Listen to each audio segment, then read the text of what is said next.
Alright, good afternoon everybody, at least if you're in the United States this afternoon.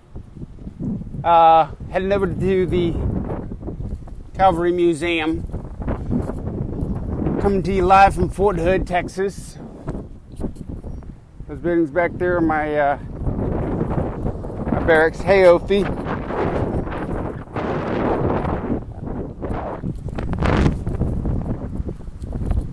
Getting ready to head over to the museum. It's about a quarter mile, if that, from my barracks. Hey Carter.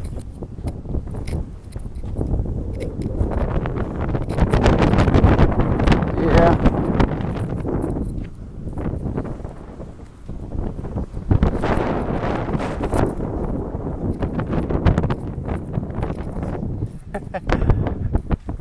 How's Poland treating you, Ophi?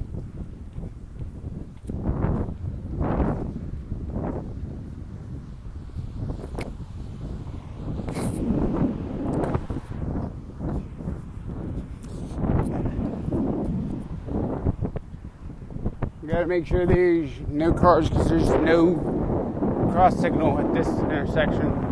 If there's a crosswalk, there's no cross signal. Okay.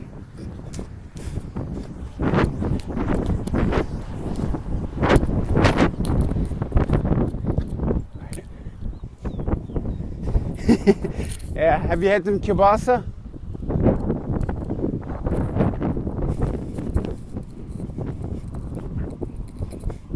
Alright, today I'll be doing the outside walkthrough of the museum, and we'll be seeing if they're open to go inside.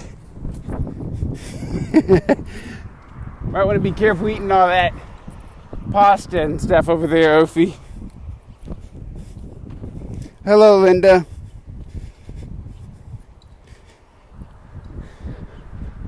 I'm about 50 meters from the start of the museum. This first piece I'm about to show you, if I remember correctly, I'm not taking my shirt off, Ophi. I'm right by the police station, so I don't really want to get in trouble for crazy stuff.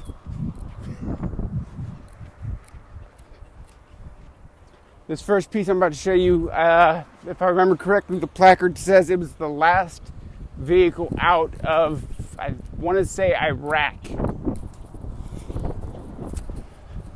The reason I'm wearing wired headphones this time is because last time I had someone ask me what I was wearing, and I was wearing my Bluetooth earbuds.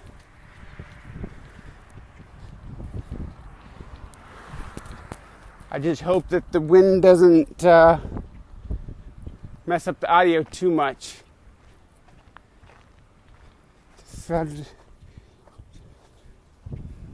Okay, we might have to go inside first because we got about 45 minutes before. Yes, it was Iraq.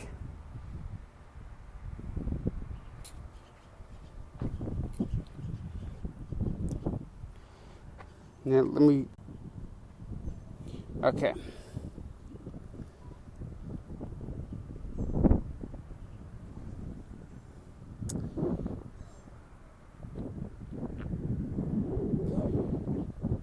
This is the M1230 MRAP. The acronym is at the top. It was used in Iraq and Afghanistan. It was used to combat IEDs. And I'll show you some of what they're talking about. With a V-shaped hull on the bottom. It is a 6x6.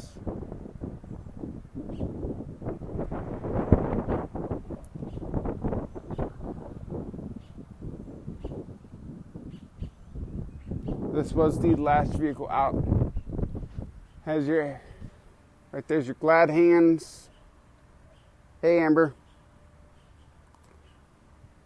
Yeah, it's also like 90 out here, so I'm roasting alive. It's on jack stands. I don't know if you can actually see the V-hull on the bottom. Like, it's got some heavy doors and stuff.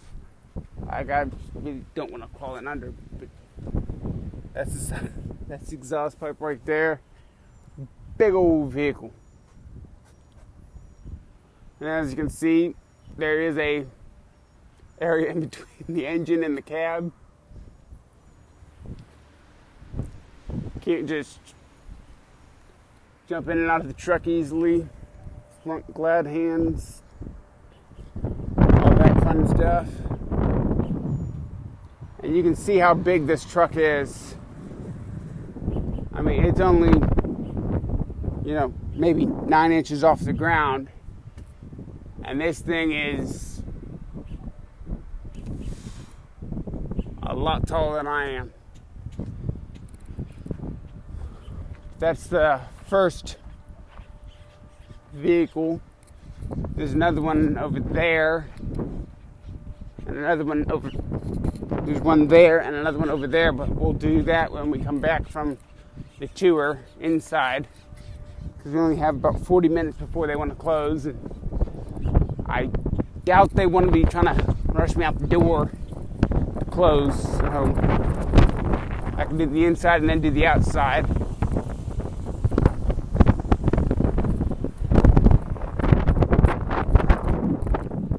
And I'll show you this vehicle over here, that vehicle. And some of you guys that are in the military might be like, oh, that's a tanker. Why is it so small though? I'll show you why. There's an interesting reason why. Hopefully they'll let me use the camera inside. I'm not really going to be doing a whole bunch of talking inside. Hello, Sergeant West.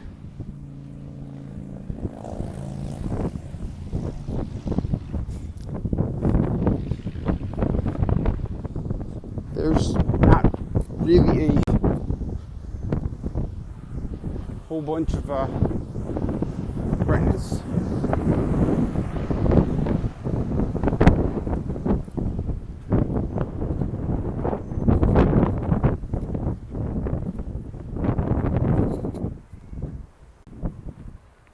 Hey, Douglas.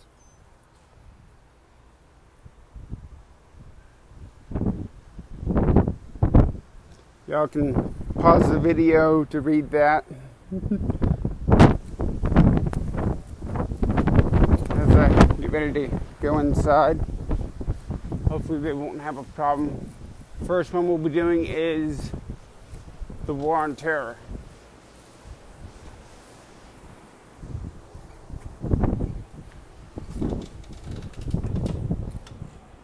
So I'm going to shut up and let you guys actually watch.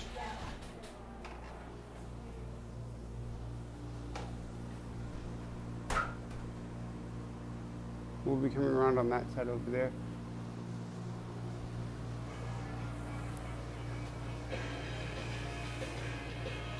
And as soon as it detects you're here with that little kind of camera, it starts playing music. It's nice and warm in here. Or nice and cool, I mean. All sorts of pictures and whatnot.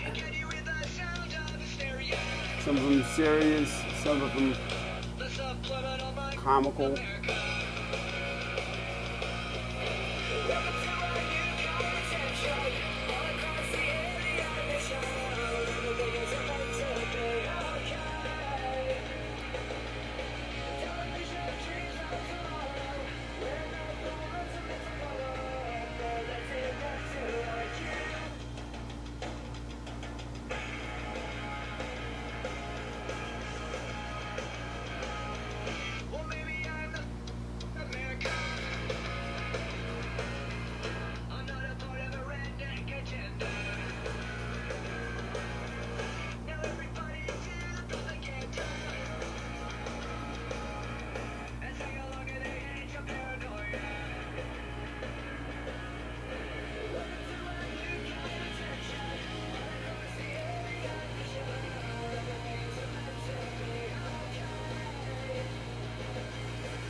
This is the patch I wear on my shoulder.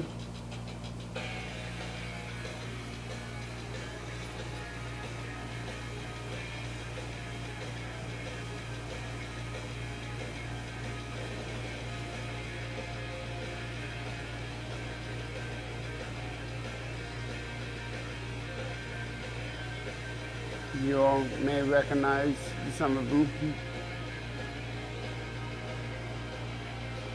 Ones like these, if I remember correctly, are Afghani forces. Or Iraqi forces, sorry.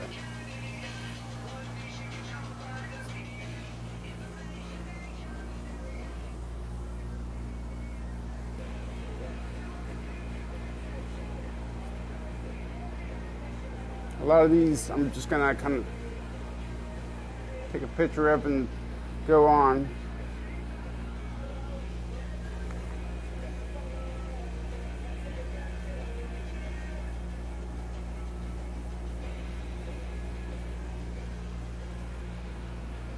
We'll come back to that.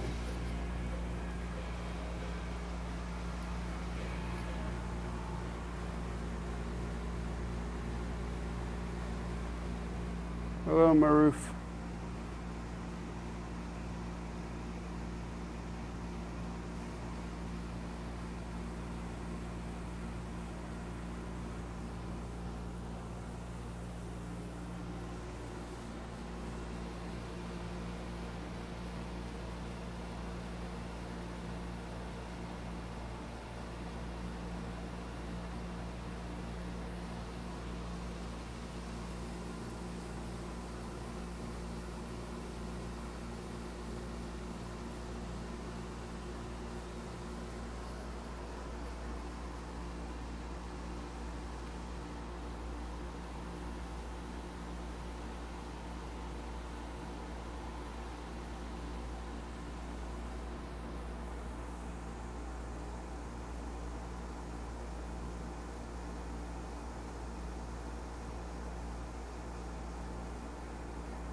Oh, sorry. I'll start it back at the top because it's blurry.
There's a whole other side to this museum, so I'm kind of trying to move quickly so as to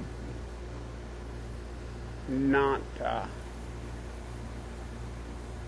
waste too much time.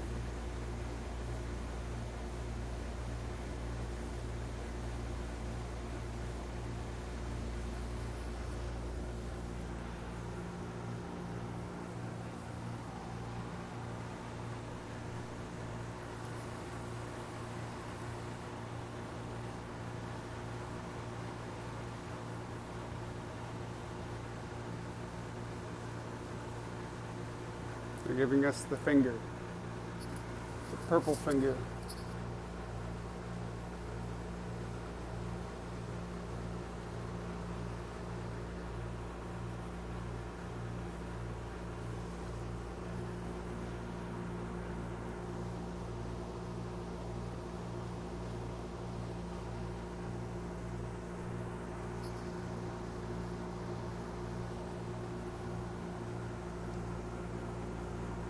Don't know how many of you guys can read that language. I can't.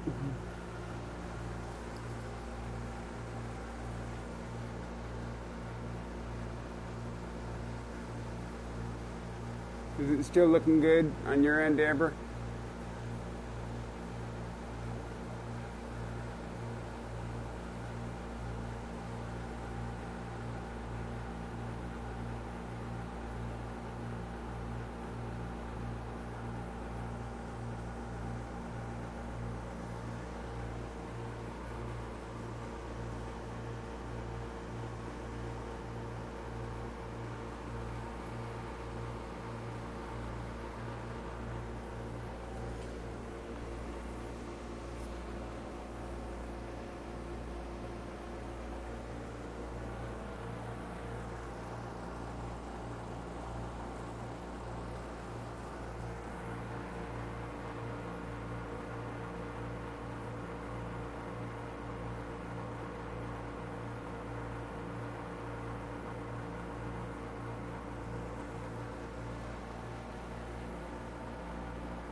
Trying to get a good read on this sign, but the lighting where they placed it isn't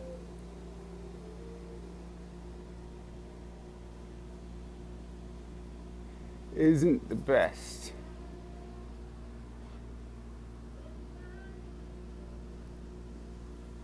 Although people are going to want to watch when I go in the other part because there's a little bit of an Easter egg.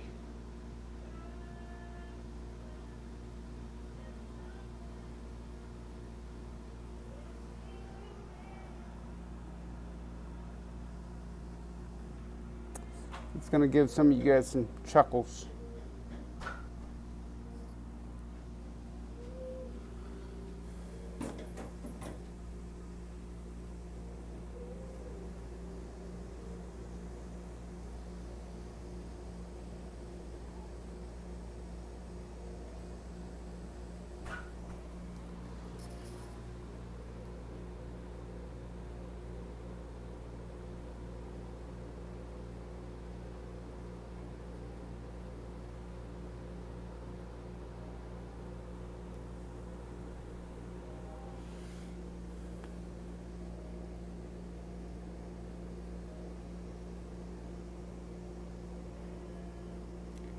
What a VBIED is the vehicle-borne IED. Essentially, this can turn into that.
And this is why they're raiding the house.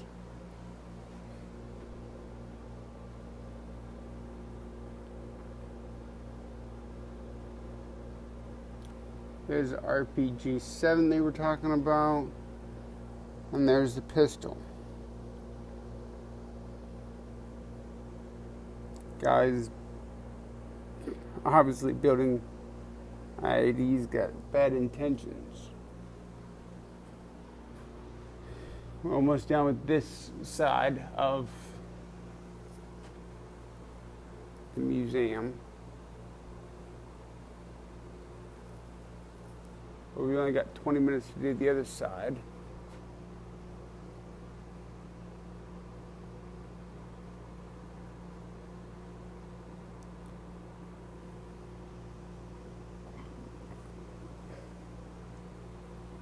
I believe we actually still have the M2 Alpha 1s here, maybe the M2 Alpha 2s, but that would be is what I look like.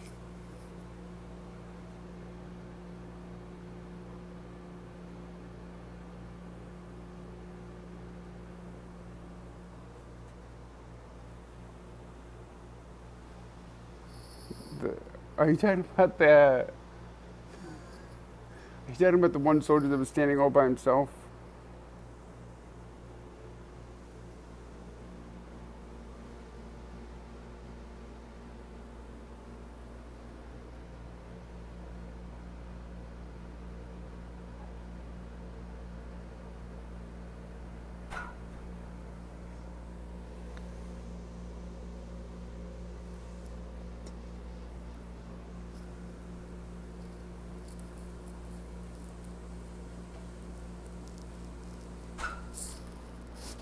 No, our uniforms are a bit different. I don't actually think I have a picture of our uniform.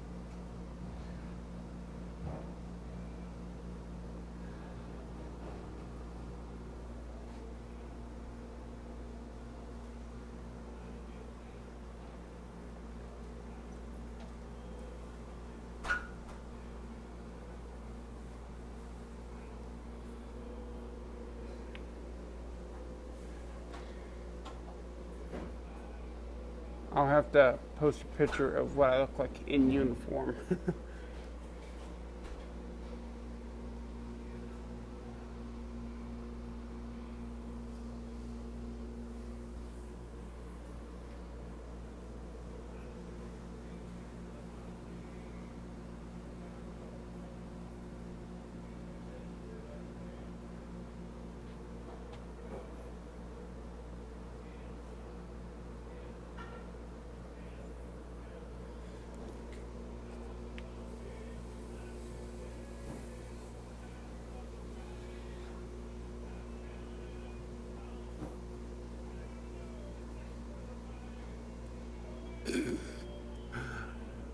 It's to blend in, not a statement, Amber.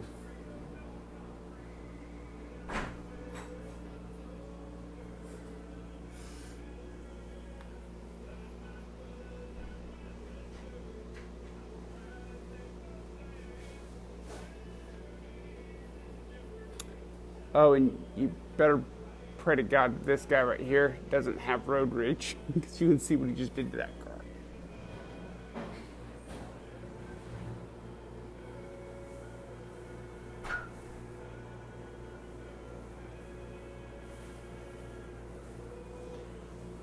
Coming up is going to be a audio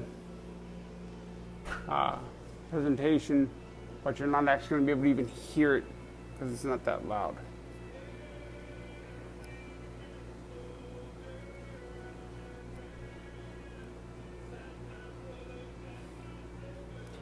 But it's done by Chief Warrant Officer Williams, which is the guy on the right.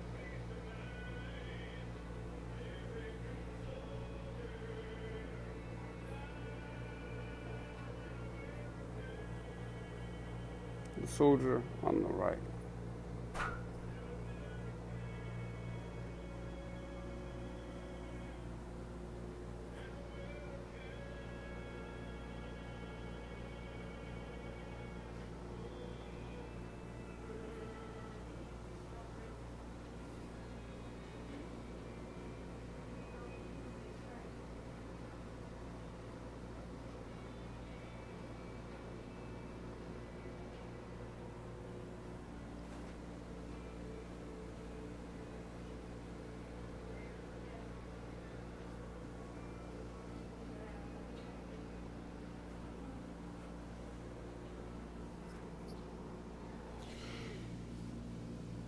This Stinger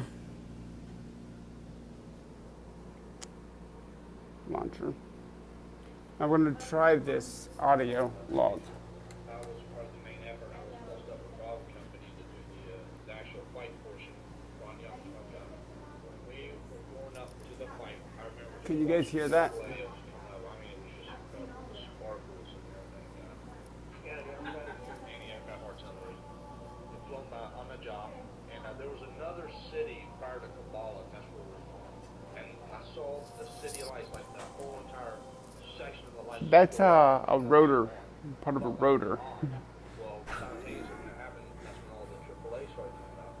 Ron said, Dave, don't you fly through that. I mean, it's literally. That's part of the rotor of an Apache, not I said, don't worry, I'm not going to fly. not somebody's leg. I rolled the aircraft to the left. For the next 40 minutes, all I did was evade, trying to avoid this AAA. Ron Young, unable to retaliate in the front, they had shot out some of the boxes. He was guiding me around through the lesser spots of the AAAs. I was having such a hard time trying not to run into other aircraft, power lines, stuff like that. You know, aircraft were blacked out. I remember flying around, and I called out my wingman when I was taking fire. And I said, Vampire 30. I said, 30, where you at, buddy? I said, I need some help. He said, I'm trying to hang with you. That was the last I heard from the rest of the night. Our RO rules of engagement were such that if you couldn't positively identify the target, you couldn't shoot at it. You know, I knew where the tracers were coming from, but I couldn't make them out what it was. So I wasn't going to shoot any rockets. This was like downtown Dallas forward. I mean, it was built up, afraid of hitting innocent, civilians. You just kind of ride it out. And I remember rolling back down to the south, one of the other aircraft that was north of me, Sean Wolfenowski, I can't remember the frontier's name, but he said he was going down. And so Ron said, we need to get back in there or roll the airplane back to the north. As I was going in there, he said, you're taking fire at 1 o'clock low. And I slowed the airplane back. I looked down to the right, and on the north side of this house, St. Louis. pulled out this, some type of a gun. It could have been as big as an S-60 or a ZPU-1. I took the 30 millimeter. I was able to shoot from the back, and I saw one of them running around as he was adjusting. The barrel was hot, and I engaged the target and destroyed it. I rolled back to the south. Ron said, we got to get out of there. And in that time, I had lost one of my engines. I lost the flight management computer, which controls power steering. I flew the warm-up barrage of stuff. I bled the rotor off, and I did what we call low-level auto rotation, and I put down this rice paddock. And I told Ron to get out, and that began the invasion process. Never did I get a radio call out that I was going down. There was so much chatter on the radios. I did take a round in the foot, on my left foot during the flight. I'd always talk this stuff to guys. When I go to unit, if they didn't have a SEER program, I would implement one. While running, I can't believe that I'm doing this. Guys that I teach should be out here doing this. But here I am, things happen for a reason.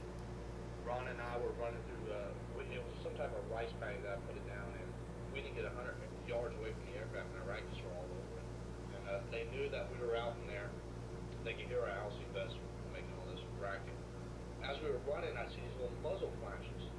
And, Ron and I were trying to get down as much as we could, but they were taking pop shots at us.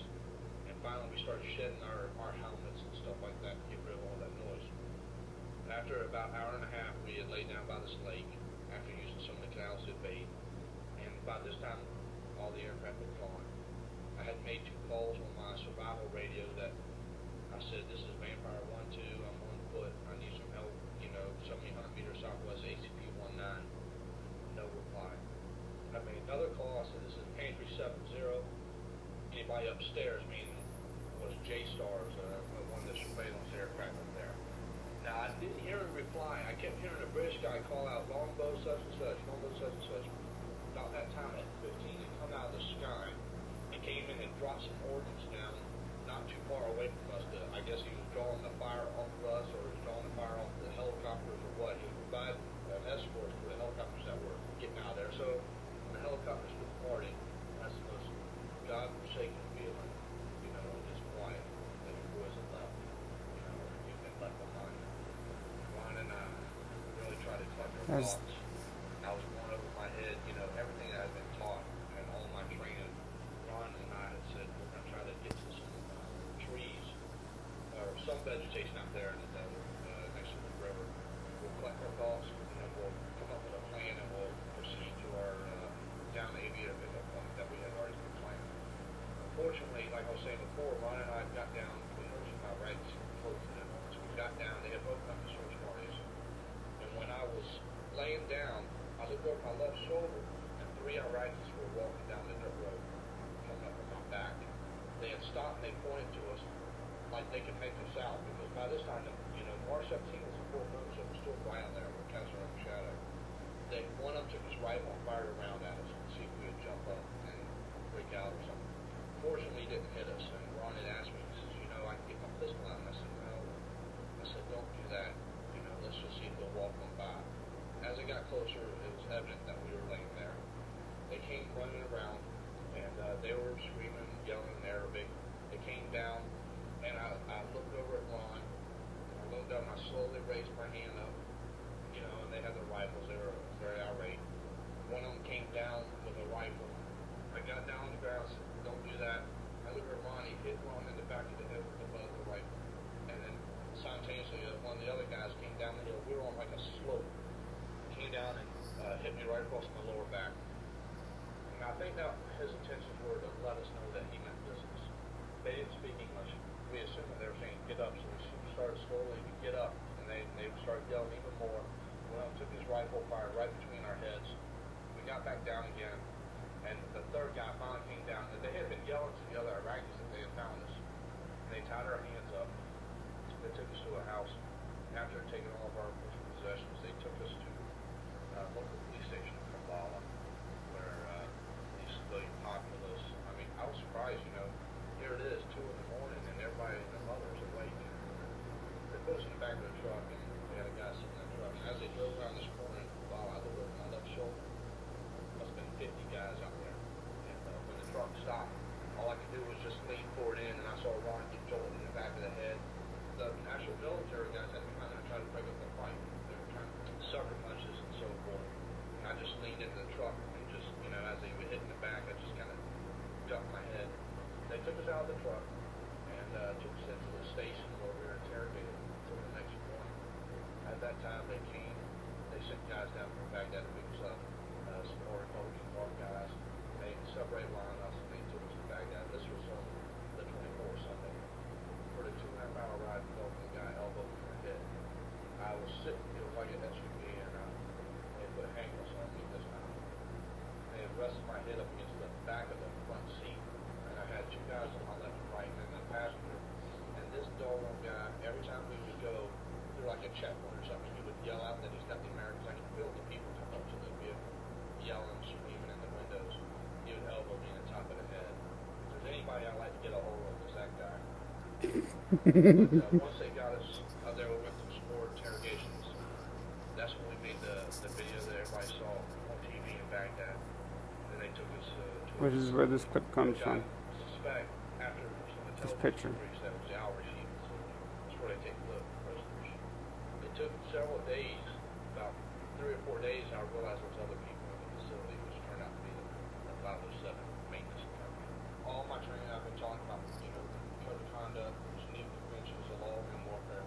It's my responsibility to establish a chain of command. Who was the senior person? I was the SRO, the senior ranking officer.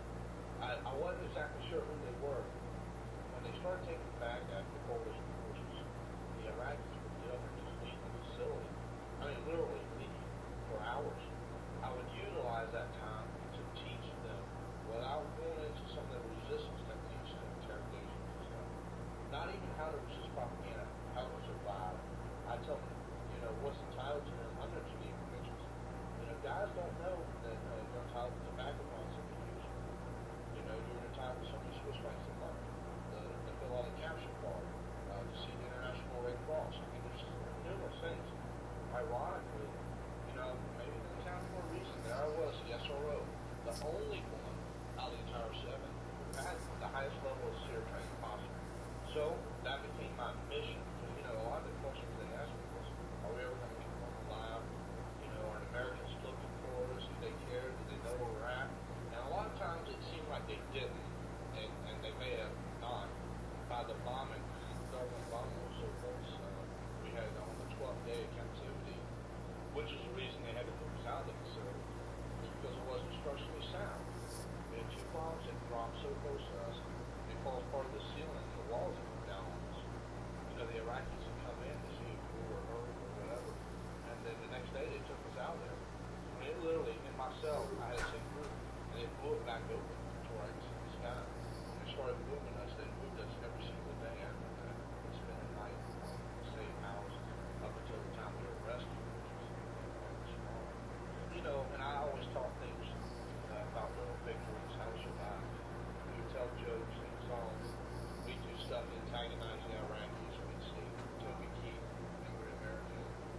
Mickey Mouse song, and they get so irritated and come tell us, no speed, we're doing no speed.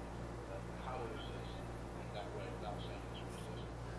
It's just getting this weird. So, for 20 a day or so, unbeknown to us, our stats had changed to more of a hostage because once the government collapses, you don't. Can you hear that, Amber?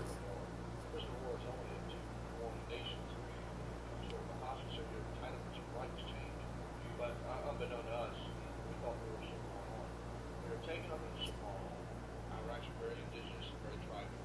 Each time they do this, they lead us to a different set of people. And that was very disturbing because you never knew who you would come into contact with, whether it be the Fedayeen guys or Ron and I assumed that they were taking us out of the country. Come to find out, they were taking us north into the Sunni Triangle to Saddam's last stronghold. That way we could use the border to choose. That's what I suspect. Throughout the entire captivity, we could have polarized that right. Every now and then we just shaken. I lost 25 pounds. We all had dysentery. We worked pretty bad. I worked through some interrogations. I went to go by virtual personal interrogation where my whole handcuff and they used me for unusual punishment to forge information. This was actually the 4th day in captivity. Well, we got to get going because the other side's about to shut down. Which means I'll have to do it next weekend.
There's the other side, but they're getting ready to close in 4 minutes, so there ain't much time.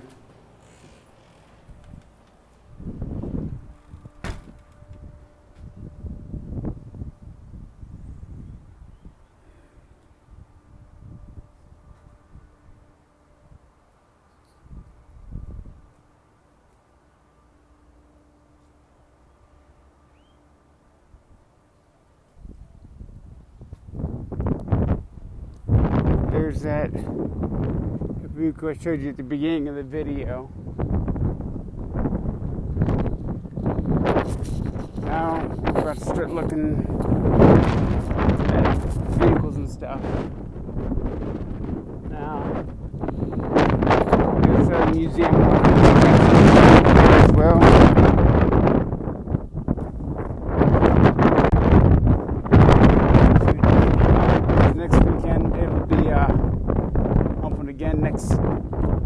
Next Saturday. I don't know why I just said Thursday, but next Saturday. Go to that side of the museum. But it's a lot bigger than this part of the museum right here.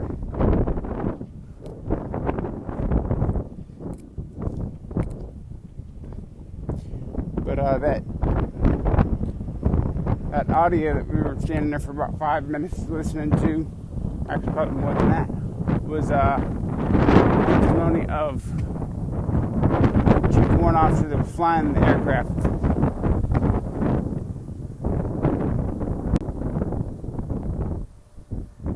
This is a M4 Alpha 3 105 Sherman. It was a primary medium battle tank in World War II for the Americans.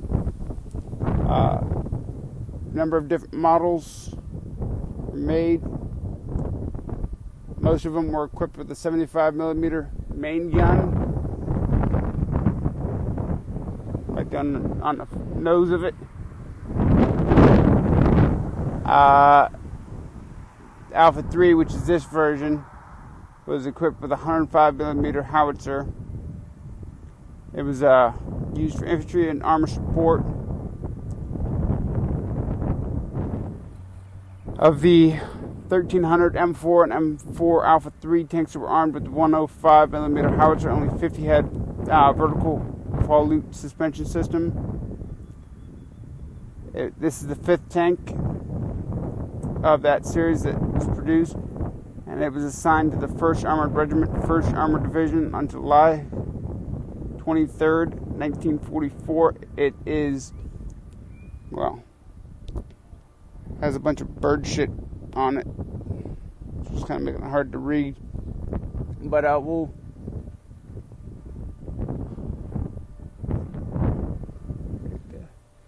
Alright, up there is the Ma Deuce. I believe it's the oldest weapon that's still used in the United States military. It's 50 caliber. Fires a 50 BMG. Yeah. Amber, what do you think? We probably need some of these in Ohio for when it's winter time, don't we?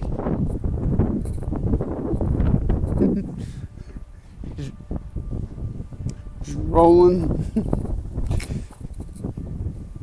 Oh, you think that's pretty?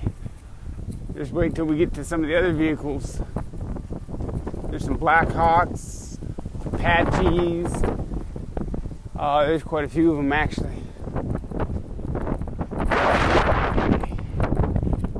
And we even got one special vehicle over there that's gonna really make you guys smile.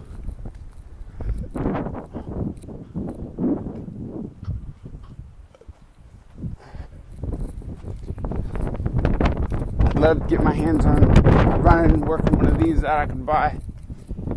It is a M151 Alpha 2 utility truck, quarter-ton, 4x4 Phantom Warrior.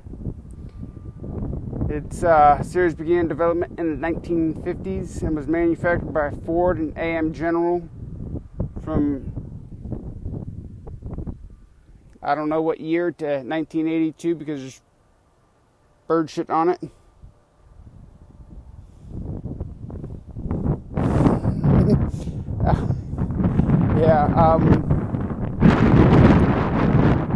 This is actually the predecessor to the Humvee. And as you can see, it was a manual. There you can see your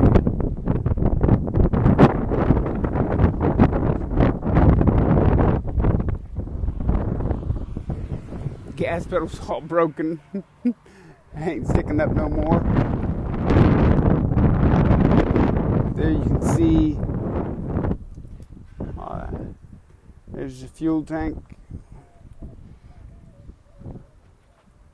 Someone done coming. Hey Lee, Brett. Someone then come and stole the windshield wipers off of it.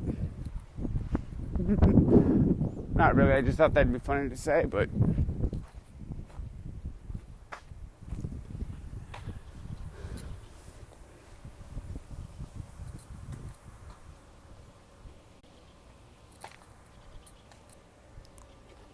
kind of hard to see what everybody's seeing because it's so sunny and bright out here. The camera can't Can't even get the screen bright enough.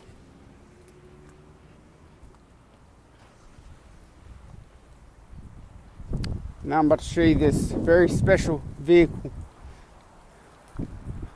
A lot of you guys would probably recognize as a fuel truck, but it's too small.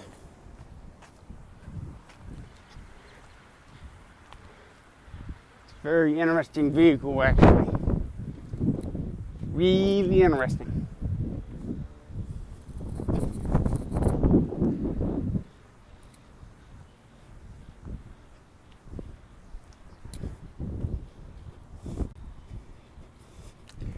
And technically it is still a fuel truck, but it's a different type of fuel now. Food. It's a giant grill. So of course when those ladies roll up and they say, "Let me see your grill," get something like that, you can really show them your grill.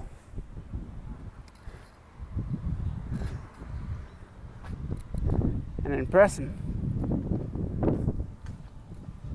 Alright, but now let's get serious and start looking at the outdoor pieces.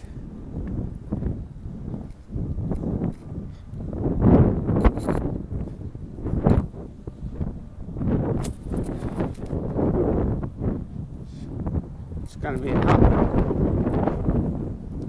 hot tour. Thought this video would be a little bit hotter than the amount of people watching. But nonetheless,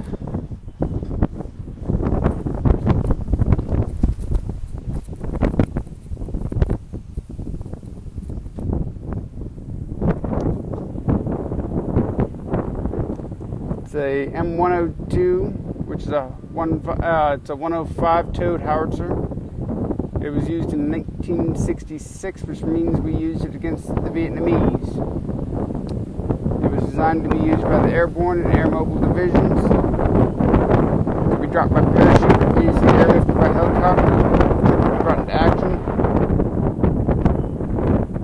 And the thing can pivot 360 degrees.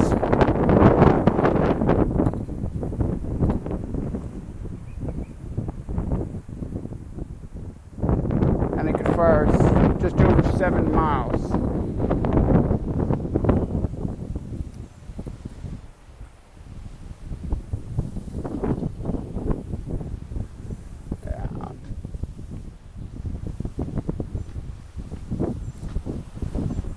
This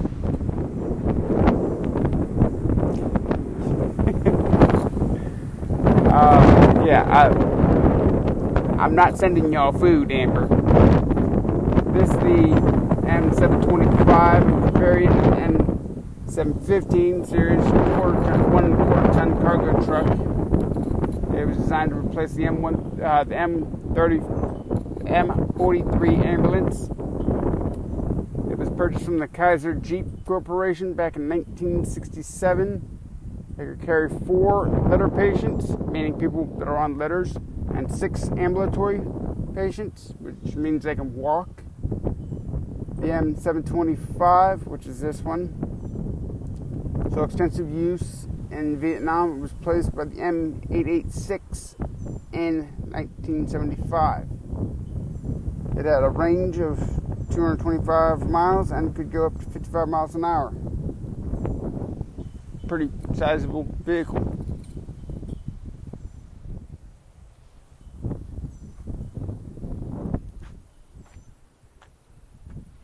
These are antennas. Essentially, they're used for, let's see. They were using Desert Shield or Operation Desert Shield and Operation Desert Storm in Saudi Arabia and Iraq. Let's see. They were fielded in 1988.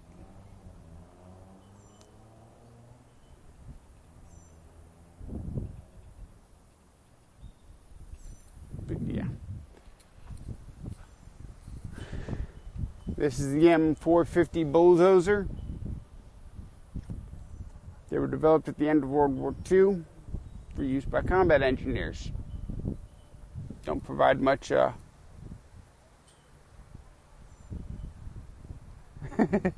I'm pretty sure we could, although getting those tires would probably be a pain in the ass to get. I'd much rather go with this. It was used in the World War II to Vietnam. This is made by Case, so this is meant to be air transportable and build emergency airfields. Although I'm pretty sure you could use this for zombies. Now this next one is an interesting vehicle. I could see a lot of people wanting to use this one at the airport.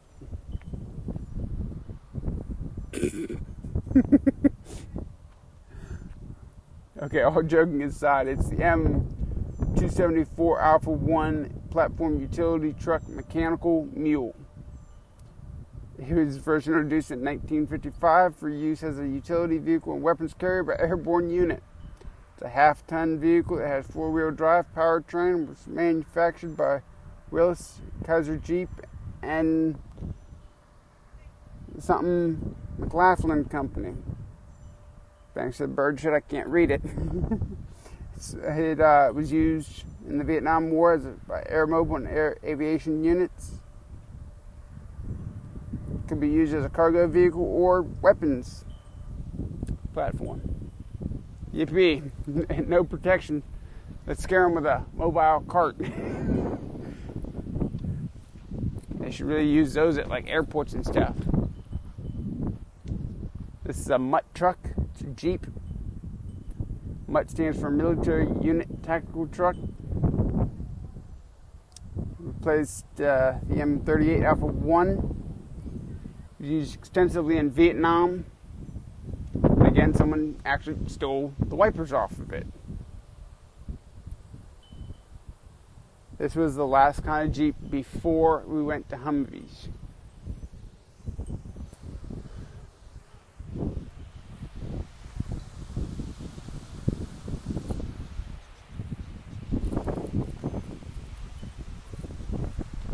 You know they're not kidding when they got two Mod Deuces up on the vehicle. Hey, Rods, yeah. Nothing much.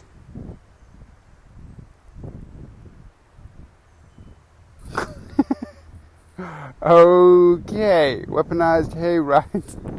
Okay, just mount a flamethrower to that. This is designed to be an all-terrain, all-climate, low-profile command reconnaissance vehicle. Is that why they got two Mod Deuces on there?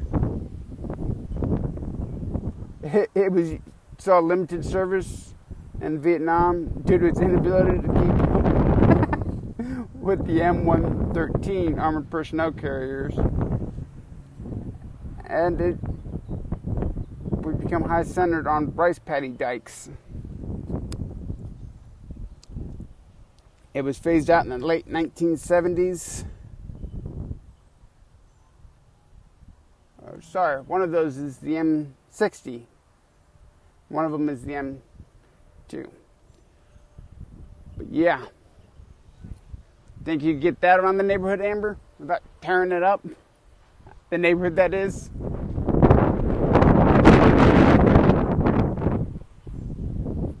The M211. It's a half-ton 6x6, more commonly known as the Deuce and a Half. It was mass-produced by GMC Truck Division from 1950 to 1955. There was multiple variations of this truck. You had a steel body cargo truck, water tanker, fuel tanker, and a dump truck. Some of these vehicles saw use in the Korean War, and it was also used by the Army National Guard well into the 1960s when it was finally phased out.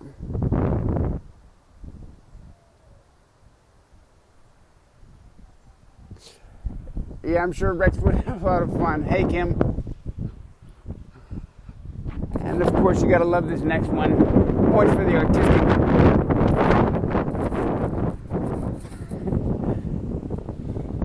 Now, I'm sure a lot of you history buffs is going to recognize the name of this one. The M4 Alpha 3 Echo 8 76 mm HVSS Sherman. The M4 series tanks was the most widely produced, widely used, and most important tank of all tanks in service with the Americans, British, and Allied forces in World War II. Nicknamed the Sherman by the British, more than 30,000 were produced in the years 1942 to 1946. This tank is equipped with a horizontal volute suspension system, HVSS. Its armament consists of a 76mm gun and the power-operated turret with a coaxial 30mm. And then a ball-mounted 30mm machine gun, which would have been, I believe, up there, if I remember, if I understand. But there's a 30mm there and a 30mm up there. Or nope, that's a 50 up there, sorry. That looked familiar. They were radio equipped with radios near the rear of the turret. And this kind of tank was used in Korea. I think I'd shit myself if I saw that animal coming through the woods at me, wouldn't you?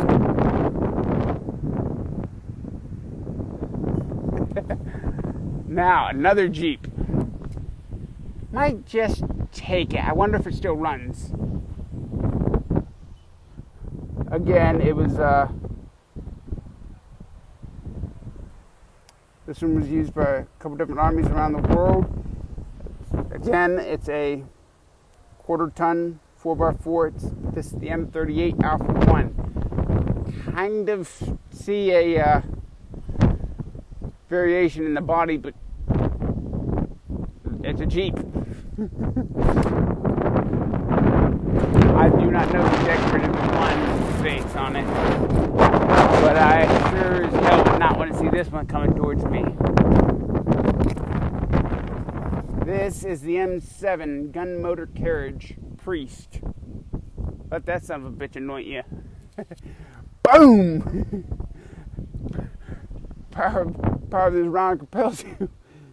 The M7 Priest was a self-propelled artillery piece based on the M4 and M34 Alpha 3 tank chassis. First produced in 1942, it was named by the Priest by the British due to the pulpit-like appearance of its anti-aircraft machine gunner's position. Up there. There you go, Hops. There was a total of 4,267 produced by the American Locomotive and Federal Machine and Welder Companies. It was used when needed to support advancing tanks with artillery and had a standard 105 howitzer with a modified carriage. It was installed in the front center of the hall just to the right of the driver. The Priest was phased out in mid-1945. Guess I didn't need that much anointing after that. Now this one. A lot of people don't know what these are called right here.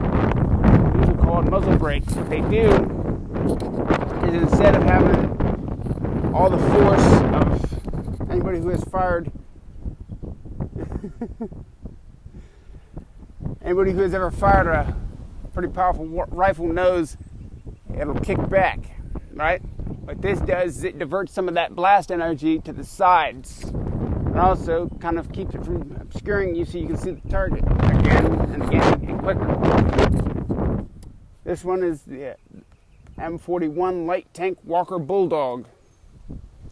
This tank series was named the Walker Bulldog in honor of General W.W. Walker, who was killed in a Jeep accident in Korea in 1951. The M41 was the first United States tank with a bore evacuator to clear the gun tube after firing. The tank was first produced in 1951 with over 1,802 manufactured. So I guess they had manufactured 1,803. A little bit of rhyme humor there. It has a 76mm main gun, a 30mm caliber coaxial machine gun. I'm looking for that coaxial machine gun. I don't really see it up there. And it has a 50 caliber machine gun. It was used in Vietnam, as well as some Middle Eastern conflicts. It was used by Alpha Troop, 1st Reconnaissance Squadron, 9th Cavalry, 1st Cavalry Division. 5 miles an hour. I know I forgot to tell you on some of these how fast they go on the range and stuff. Now, this one's a beauty. This is what you need, Amber. Ain't no one gonna question you right away. This is the M44 self-propelled 155 millimeter howitzer. It was developed in 1947 by Macy Harris Company. There was around 600 produced before it was phased out in 1953. It was the last self-propelled howitzer that had an open top. When firing the M44, a spade is let down at the rear and a door folds down to provide a platform for the crew to operate the gun.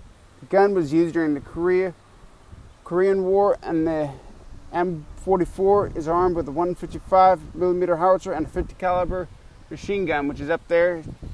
You can see it right there. And it serves as a mobile artillery support for armored and mechanized infantry. It has a speed of, 34 miles an hour. But you don't really need to go that fast when you have a firing range of just over 9 miles. 9.1 miles. This is that spade they were talking about. Now this next one is a bit of a faster vehicle, you could say. Although it doesn't actually have a crew that goes on it.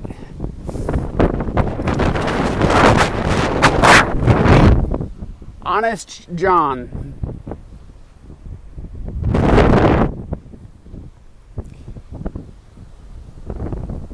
MGR-1 Bravo rocket was an unguided artillery rocket. In addition to the tail fins, it was spin stabilized by means of small rocket motors.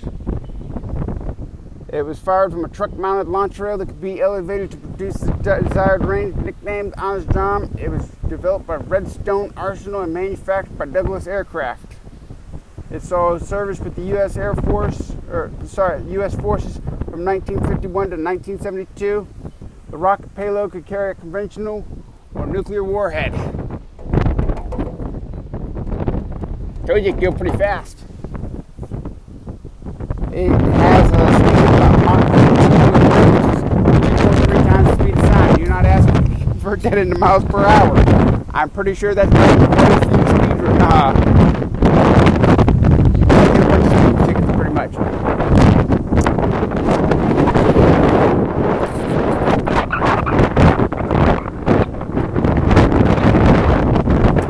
This is the M59 armored personnel carrier, first produced in 1954 and designed and manufactured by the Food Machine and Chemical Corporation.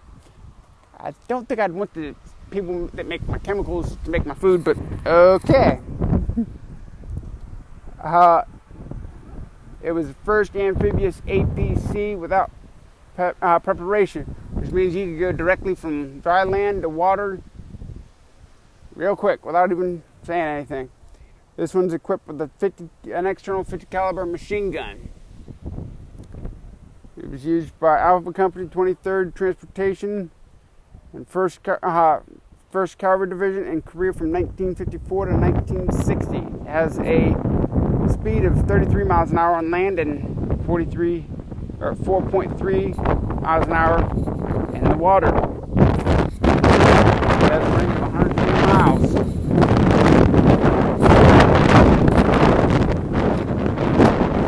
This one is,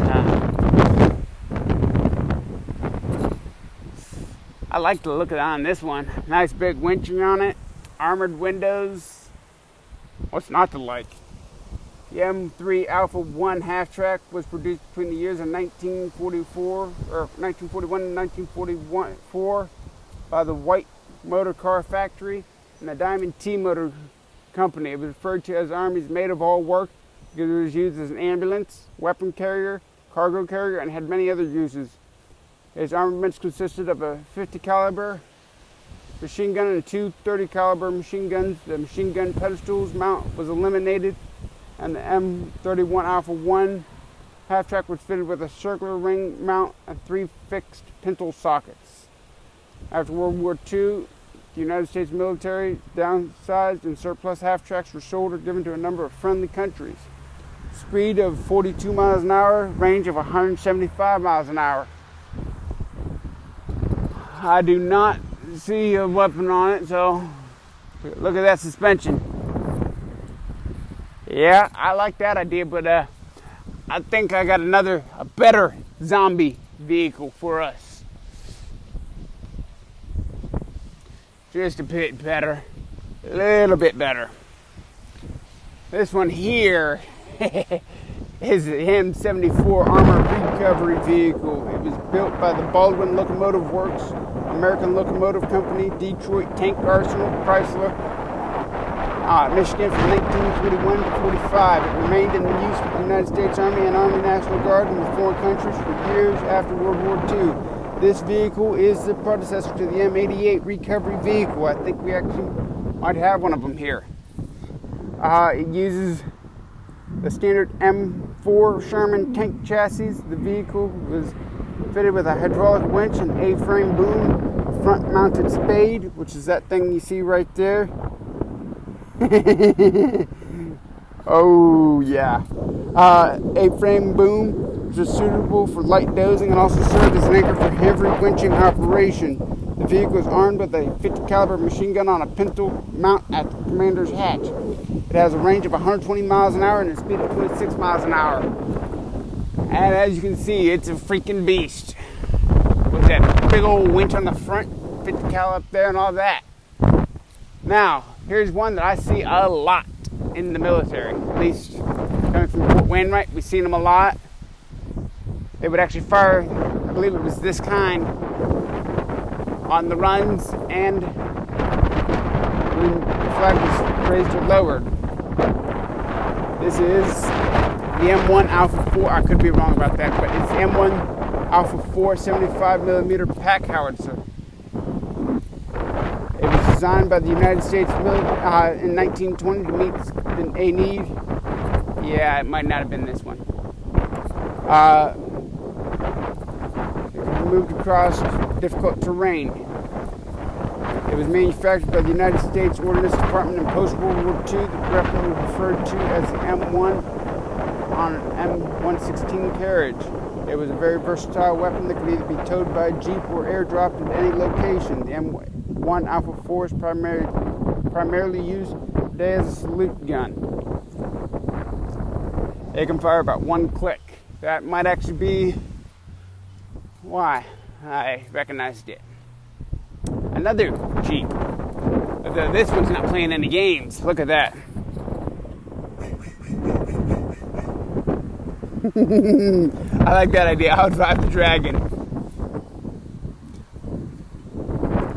A lot of people know this as the Jeep. It was, they couldn't produce the number of Jeeps, and so Ford was contracted.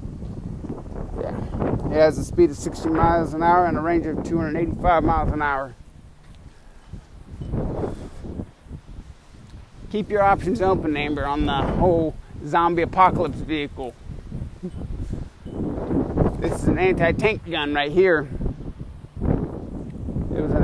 This is the U.S. adaptation of this British 6-pounder gun, whose design dates back to 1938. The gun was called the 6-pounder because that was the weight of the projectile. Obviously, that thing does not weigh 6 pounds. The U.S. obtained a drawing of the 6-pounder, and in May 1941, the design was accepted as the 57mm gun M1. It was first produced. The first production began in 1942. It is no longer used by either the U.S. or British Army. This gun was used by the Anti-Tank Battalion, 10th Mountain Division during World War II. It could fire 1 kilometer.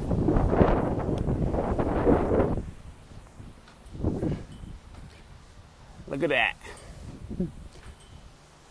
It's the M3 Alpha 1 Light Tank Stuart. This tank This light tank was built by the American Car. Okay. It was produced by the American Car and Foundry of Berwick, Pennsylvania from 1941 through 43.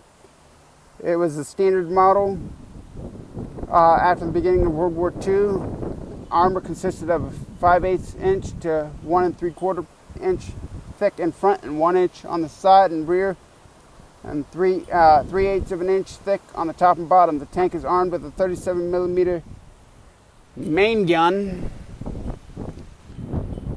and a coaxial 30 cal machine gun. It was used by the 1st Cavalry Division, 603rd Light Tank Company during World War II. It had a range of 70 miles and a speed of 36 miles an hour.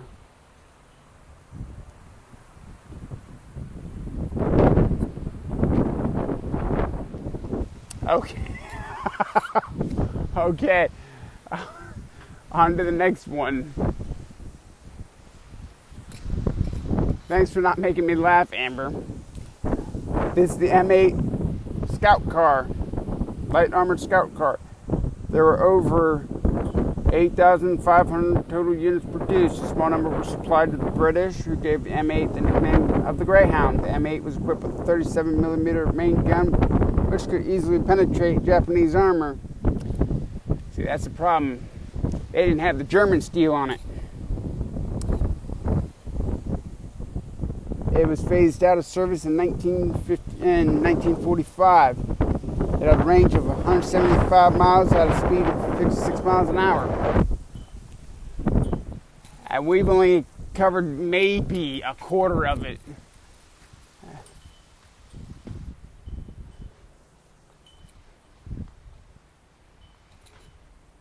Now, we've already looked at all of these, but we'll be going to a different side of the Pinocchio told the truth. No, that would make his nose shrink. Now, I'm going to skip on this one and come back to it, and this one too, because it doesn't work with my joke unless I do it in this order. This is the ZPU-1 14.5 millimeter anti-aircraft machine gun. This is a Soviet-produced weapon. The two-wheel was designed, I'm not trying to even pronounce that, for transporting rough terrain. It can be dismantled into 176-pound units. The machine gun has a quick-change barrel, which is air-cooled, and has an ammunition box that is located on the right side. The weapon has a muzzle velocity of 1,000 meters per second. It fires a projectile that weighs 64.4 grams and can penetrate 32 millimeter armor. It was used by the Iraqi forces during Desert Storms and was captured by elements of the 1st Cavalry Division in 1991. But, of course, sometimes one barrel just don't cut it. So, what do? You get a second barrel to do twice the damage. The first one was the ZPU-1. This is ZPU-2. It was introduced in 1949, and it has a twin version of the ZPU-1. It was used during the Korean and Vietnam War, as well as conflicts in the Middle East. This one was captured by elements of the 1st Cavalry Division during trench clearing operations during Desert Storm. Well, what do you do when you don't get your message across with just 2 barrels? That's when you bring out 4 barrels. It's kind of like that old adage of the whole wrench thing. Please come off.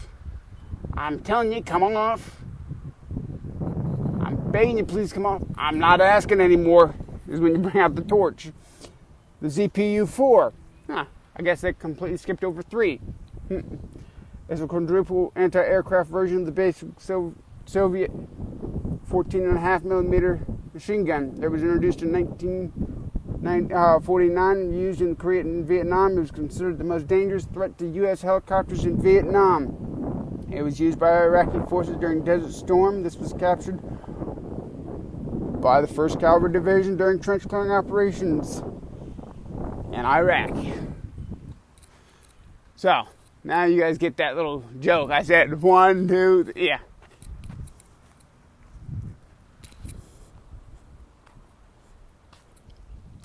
Okay, I don't really get what you meant by that, but okay.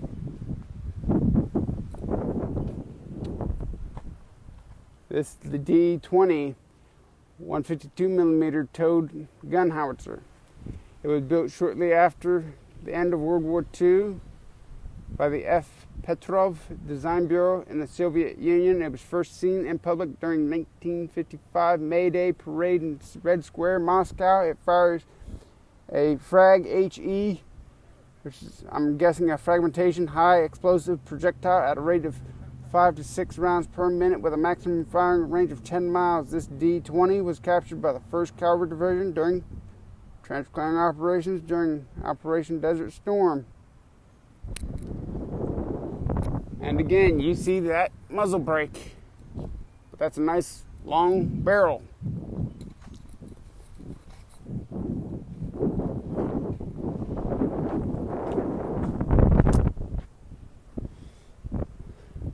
So I guess it's not just about the length of the barrel, but also the size of the projectile too, when it comes to certain things. But this is the 2S1 122 millimeter self-propelled howitzer.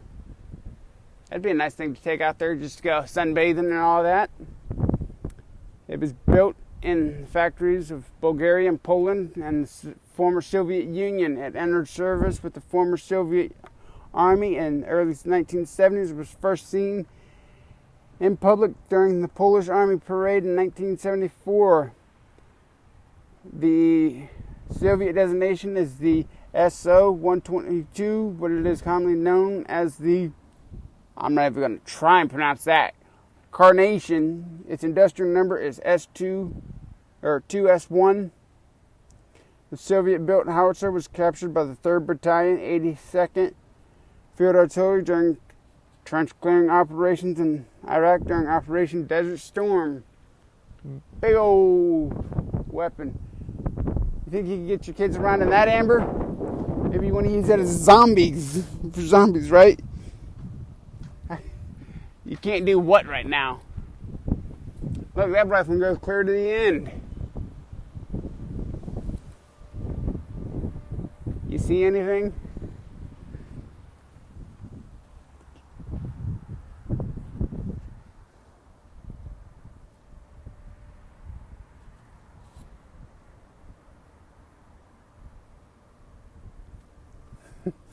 This is the T-54/55 main battle tank. It first appeared in 1947 and has been widely used since then. It was used in the invasion of Hungary, which my friend is, in 1956, Czechoslovakia in 1968, and Syria in 1970. The T-54 was the main Arab tank in 1967 and 73 wars with Israel. During the 70s, the T-54 tank saw combat action in Vietnam, Cambodia, and Uganda. The only difference between the 54 and 55 models is an updated turret. That turret just looks like crap to me, so it must be the 54. It is armed with a 100mm cannon. This T-55 was used by Iraqi forces in Operation Desert Storm and was captured by the 1st Cavalry Division. So I guess it is a 55.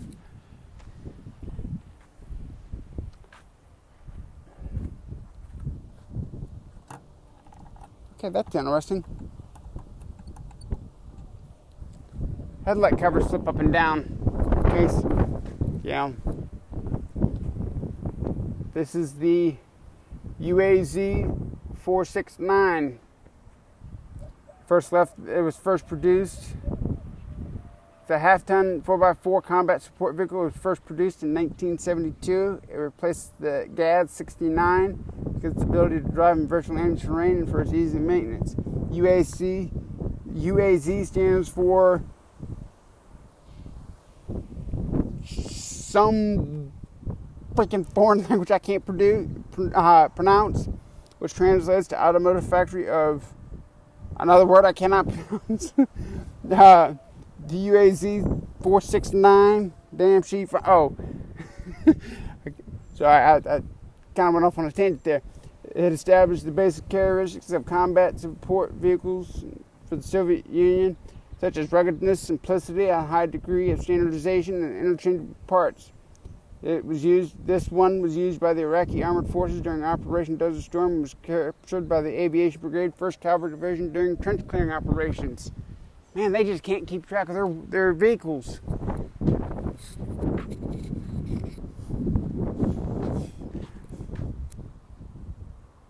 We're doomed to... I mean, come on. They did the 269. I just have that pop in my head. EE-11 Urutu Armored Personnel Carrier. It was designed by Angasa in Brazil in January 1970. The first prototype was in use by July of that year. The Brazilian Army calls the vehicle the Carro de Transporte sobre Ruta Anfibio. I don't speak Portuguese, so you'll have to excuse that piss poor pronunciation. Shares many common components with the Angasa EE-9 armored car. This vehicle was used by the Iraqi Army and was captured by the Tiger Brigade, 1st Cavalry Division during Operation Desert Storm.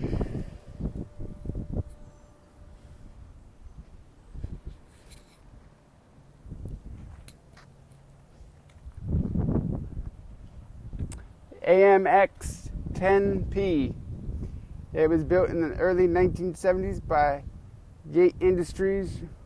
Ronin fronts. This vehicle was fully amphibious and propelled by 2 water jet drive units driven by the vehicle's engines. A 20 millimeter cannon and 7.62 coaxial machine gun can be mounted on top of the vehicle along with a bank of 2 smoke dischargers on each side, which are those little tubes you see up there.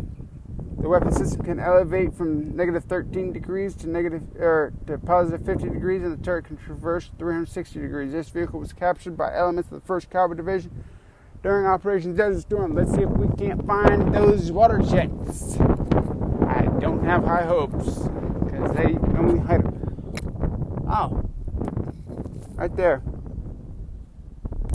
Pull it in here, push it out there.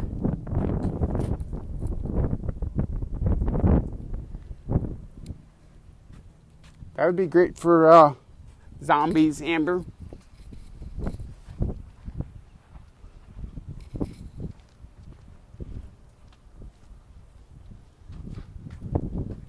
And this is the T-72 main battle tank. It was introduced in 1975 and was first paraded in the Soviet Union in 1979. The production was estimated at 2,600 units in 1979. The tank's hull is lined with 2 to 3 centimeters of lead-based foam, which limits the effect of neutron radiation and electromagnetic pulse. It is armed with a 125 millimeter main gun. During the Gulf War, the frontline Iraqi army units were equipped with a tank captured by the 1st Cavalry Division in 1991 during trench clearing operations in Desert Storm. Wow, they just cannot keep track of their vehicles. Someone give them a counseling statement. What do you mean the vehicle was captured? I'm not even going to try and pronounce what this is. It's something Russian, but it's a BMP-1 armored personnel carrier. Called the M1967 and the BMP by NATO before its correct designation was known. It was designed to suit the demands of high-speed offensive during a nuclear war. carries a 73 millimeter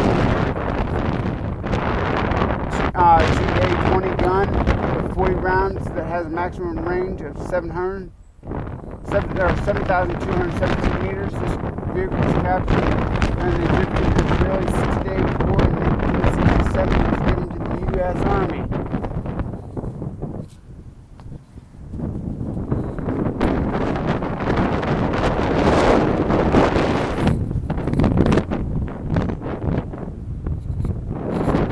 What do you mean? Yeah. You corrupt me? Oh, that's a good one. The ZIL-131 was designed in the Soviet Union and was introduced in 1967. It was used to transport Iraqi troops, while the Buddha trailer was used to haul light equipment. It has different variations, which can include a tractor-trailer truck, a dump truck, a fuel truck, and a 6x6 truck used for towing a 4-pound wheel-powered trailer. It also serves as a platform for the BM-51 Primo rocket launcher. The ZIL-131 and Buddha trailer were captured by the Combat Aviation Brigade, 1st Cavalry Division during trench clearing operations during Desert Storm.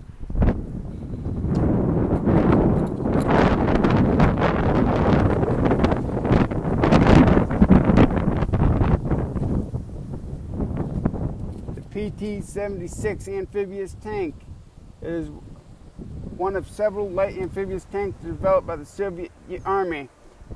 The vehicle entered service in 1954 and is amphibious without any additional preparation. I mean, you don't have to tell her that you're about to go in. Just go in. Dive in the water.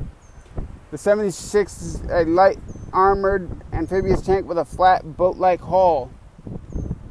It is propelled in the water by a twin water jet propulsion system. The popular chassis has also been modified and used in other vehicles such as the BTR-50 armored personnel carrier and the OT-62 motorized rifle transport. It is armed with a 76 millimeter main gun. Again, you can see it has a muzzle brake on it. At least I think that's a muzzle brake. Correct me if I'm wrong. Like there's water intake.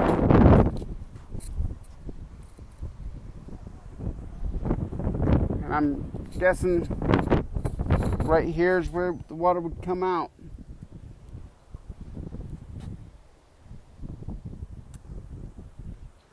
Yeah, my mind is now on zombies.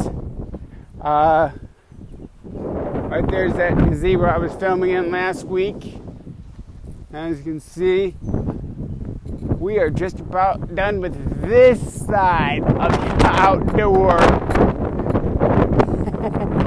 outdoor tour. This was built by the American Car and Thunder Line. It's an M3 light tank Stewart. Okay, no, I did not go over this. If you want to read this, read this.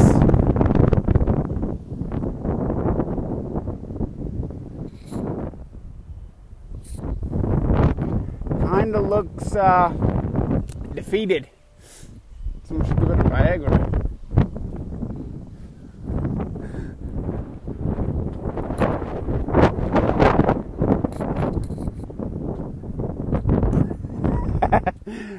That's actually a star, not a flower.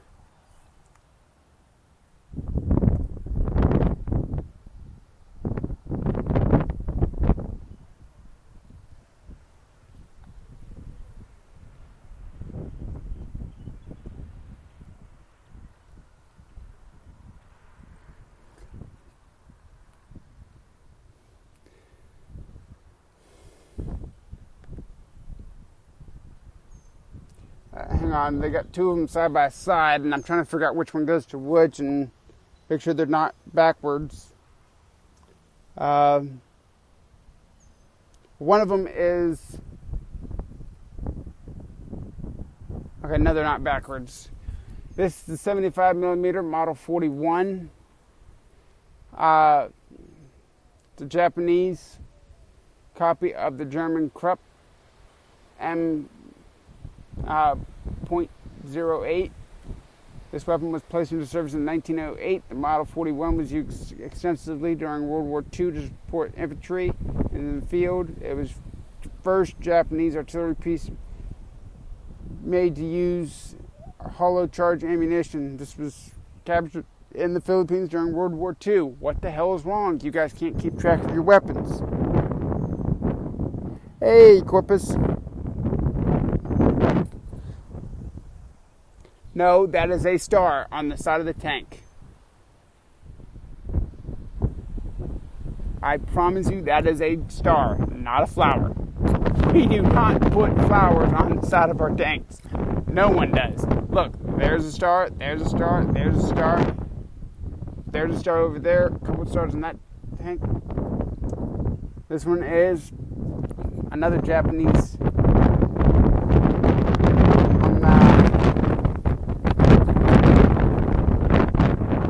designed to combat light tanks, like the Stuart tank.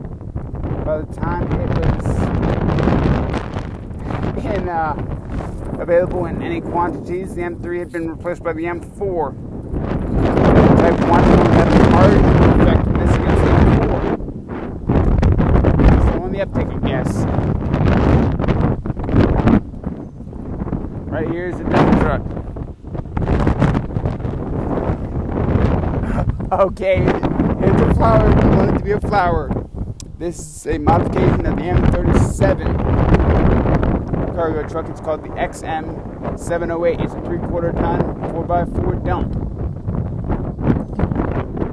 Its updated and improved vehicle design was that it incorporated a dump bed. The XM708 was the smallest dump truck in the Army. The M37 series type trucks were very versatile and used by all branches of the military. The factory steel hard cab could be fitted for forwarding, radio, and heater kits. This vehicle was used by Charlie Company, 8th Engineer Brigade, 1st Cavalry Division during Vietnam. There's 2 more vehicles over here on this part. Head on to the other part. This is the XM711 ton wrecker. It's a modification of the M37, which was designed and built by Dodge Division of Chrysler Corporation from 1950 to 1954.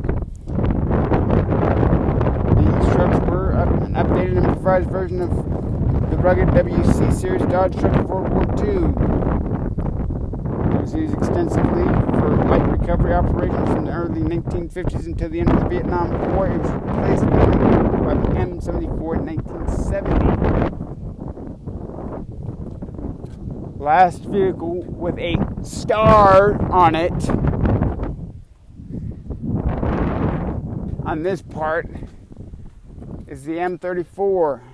It was designed and built by the Dodge Division of Chrysler Corporation from 1950 to 54. 37, the body and box are larger and wider in the new design. This improved personnel and cargo transport capabilities. This vehicle was configured to handle battalion radio communications, hence the big old antenna there. Now we move over to a bit of a different part of the museum.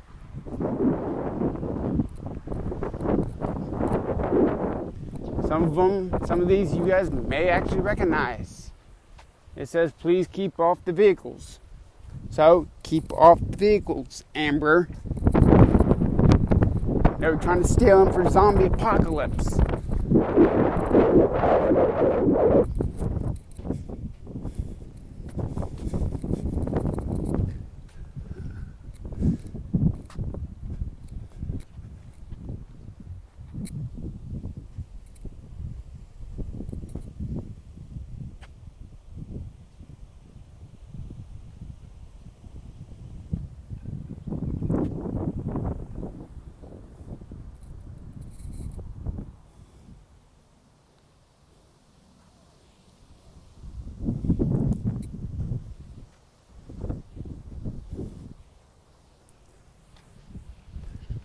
Was gonna bring you on camera, but someone doesn't want to come on camera. This big old behemoth is kind of like the Chinook. Those blades are wobbling.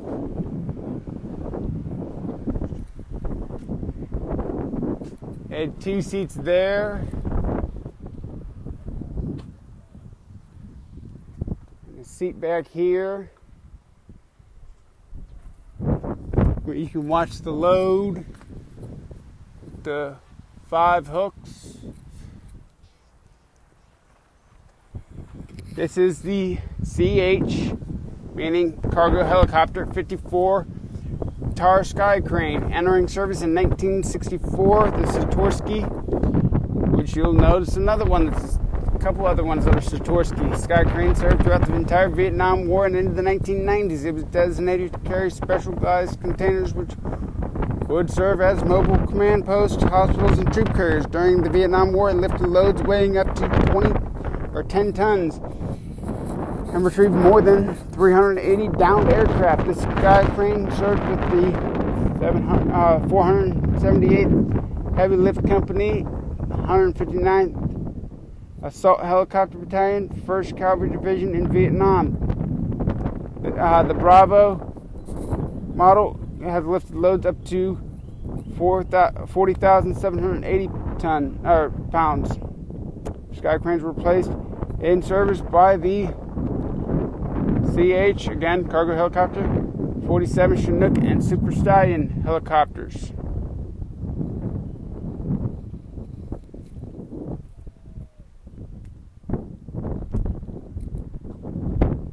Big old behemoth, too.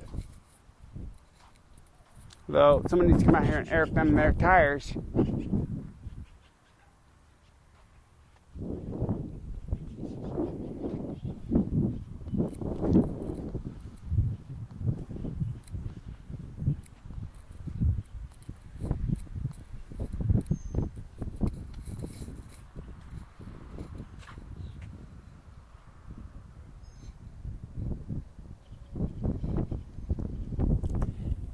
Yeah, not any of these, I don't think any of these aircraft would actually work. This is the OH, meaning Observation Helicopter 6 Cayuse. It was built in the early 1960s by the Aircraft Division of Hughes Tool Company, which later became known as Hughes Aircraft. It was used as a light multi-role helicopter for close support, reconnaissance, and anti-armor warfare. It immediately established a high reputation for maneuverability, speed, and the ability to sustain battle damage and return to base. It was one of the most compact aircraft ever built with this level of power and capabilities. Aircraft like this one was used by the 1st Cavalry Division, Air Mobile, in Vietnam from 1968 to 1970.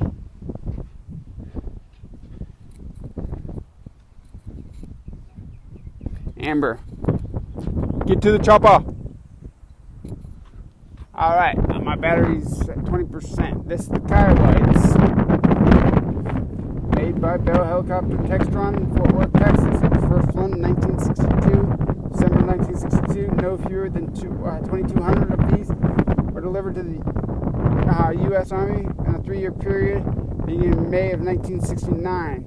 These were quickly put into action in the Vietnamese War. These helicopters were used for observation, utility, and direct fire support by units of the 1st Cavalry Division, Air Mobile. Someone took a shit on what that says. Bell has upgraded old models to the... Well, pretty much I'll just read that.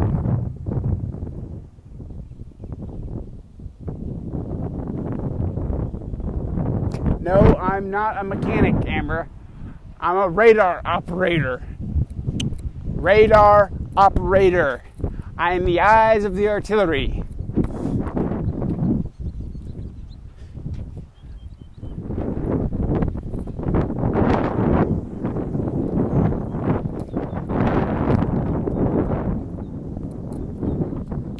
I don't know the first thing about making these things work. They're like, yeah, that sounds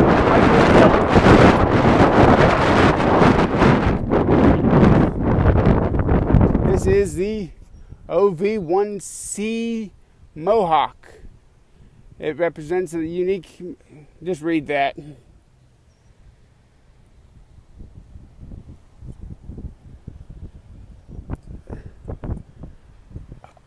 really have that much time before my battery's going to die, so I'm kind of moving quickly. A lot of people might recognize this one. It is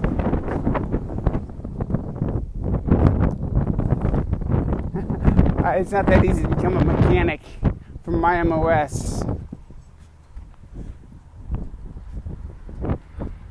There would have been 2 guns there, 4 rocket pods, 2 on each side. Read it. It is the Cobra.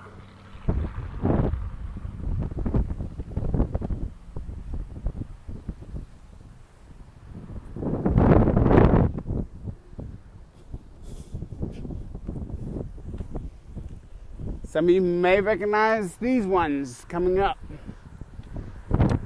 Rocket pod there. Rocket pod there. This is the Huey. Read that. I'm not trying to burn a whole bunch of time talking on these. If any of you guys watched MASH, you'll recognize not this one, but the next one. This is also the Huey, just without the rockets and stuff on it. But this was the medical variation. To shoot at this one was considered a war crime. At least I think it was.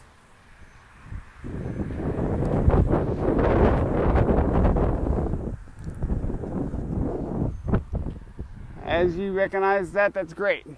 Just read that. Find that, be a farmer and grow food. How about I become a fighter pilot and learn to fly these things? Like an Apache mechanic or something. Or not an Apache mechanic, but an Apache flyer. Apache flight chief.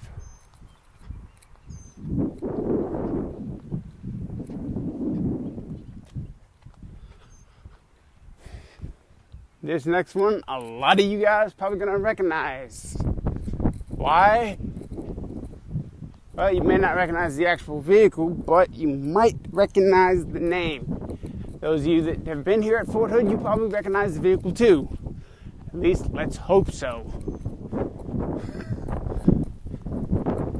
It is the M1 Echo 1 main battle tank Abrams. Read that.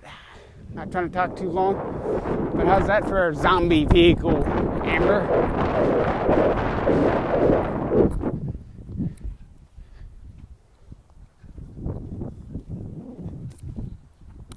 Nothing to say, eh? This is the M60 Patton. Read that.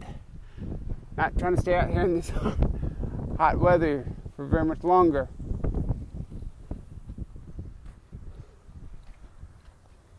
And my battery, again, is dying.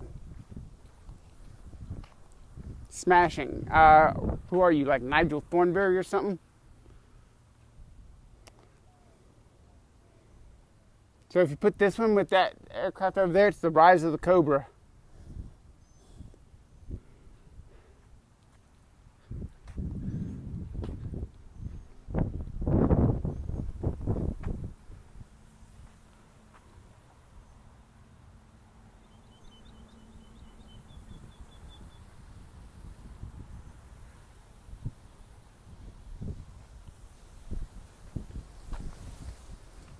Trying not to take too long. Here's another Patton.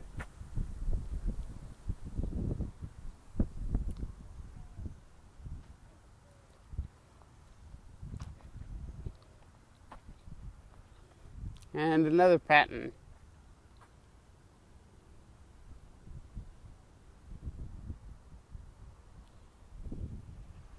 Now, who are you, Michael Jackson? A lot of people might actually recognize this one.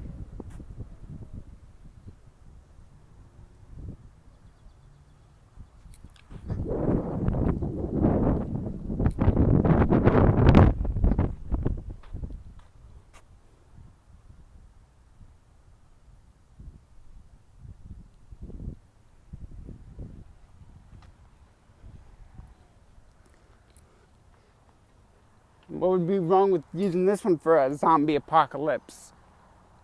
It's got a nice big blade on the front.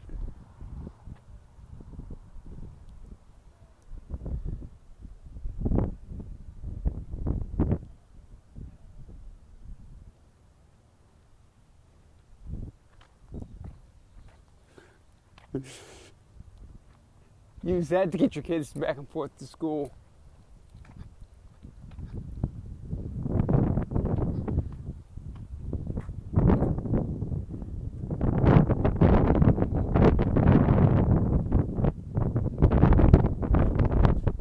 That's a big old vroom vroom. Look at some of the speeds and ranges on these before you say vroom vroom. Like this one, 35 miles an hour.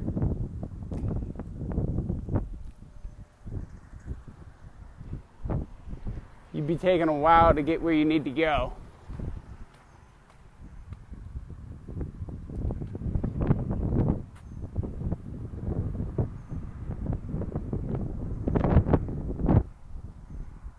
Can you guys read these?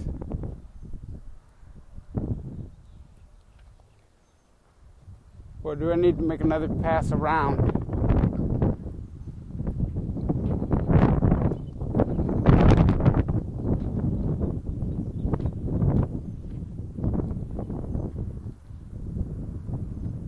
And if you guys have been looking at the ranks, some of them are no longer around, like SP4. They did away with that rank long ago.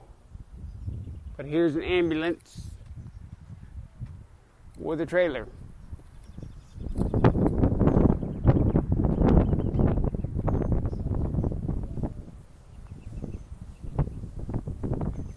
We are almost done. Like 4 more vehicles to go.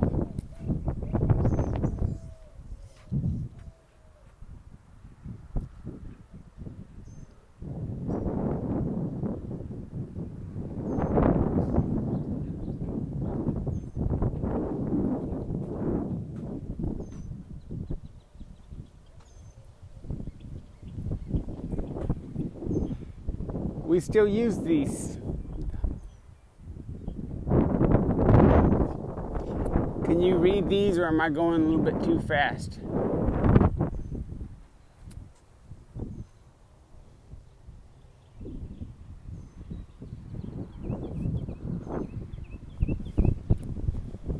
Two more vehicles. This is the M35 Alpha 2.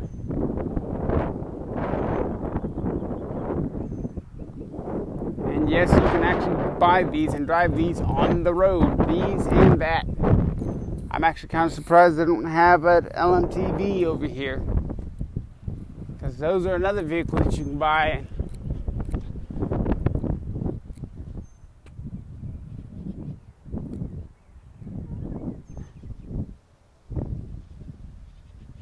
And of course, live long and prosper. Yeah, we will be coming back next Saturday for the other half of the museum. And there is another museum on post, but it's quite a walk, and I'm not going there. It's about a mile or two down the road, one way.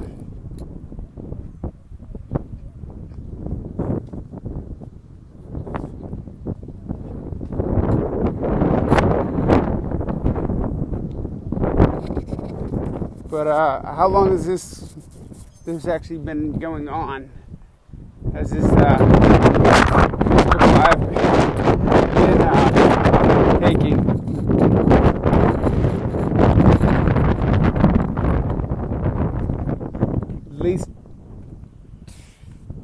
At least an hour.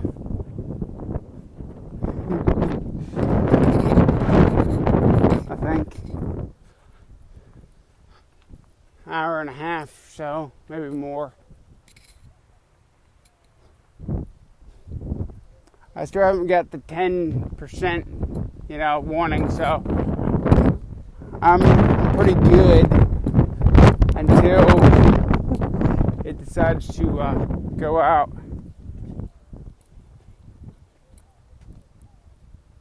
A little bit over an hour. Yeah, I figured.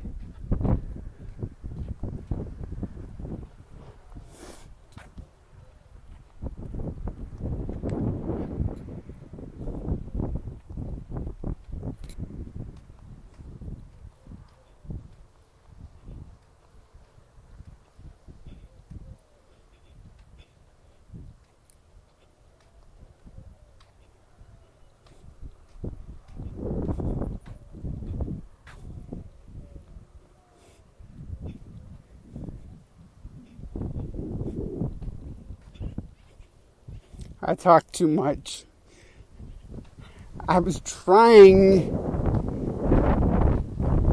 to meet all the criteria and give you guys time to actually read the signs and stuff.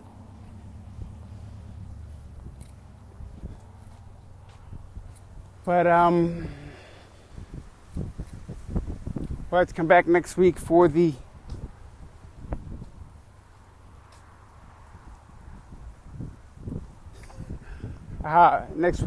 other half of the museum.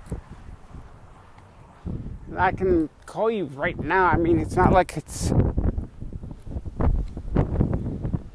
going to be that much of a problem.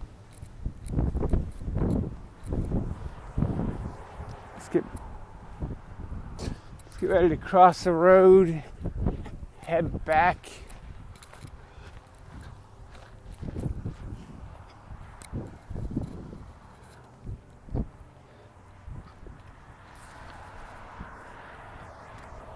All right. I can actually see the top of my building from here, so pretty good.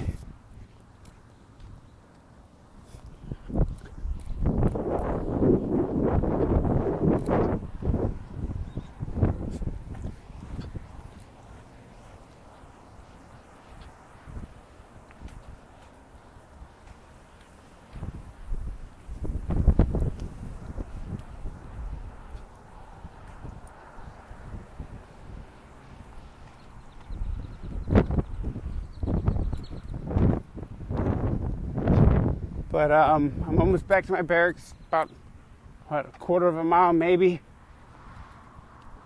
So, tune in next week when we go through the other half of the museum, the other half of the indoor museum, because I did give some spoilers last week about some of the things you'll find. Yes, one of the exhibits do have a Playboy magazine in it. Some things never change. Actually, I can't say that, because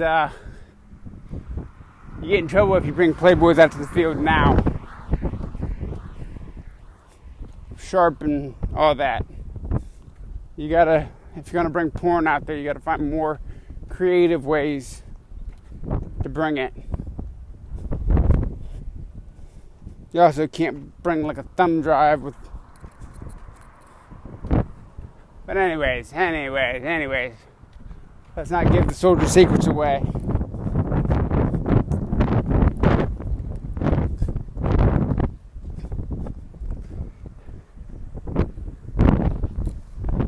Yep. Just now leaving the museum. Over there's that truck. And there's the police station.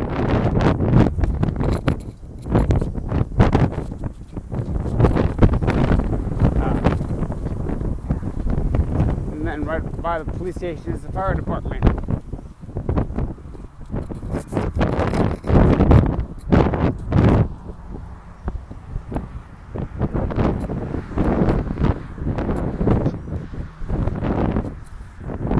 So, yeah. There's some shade.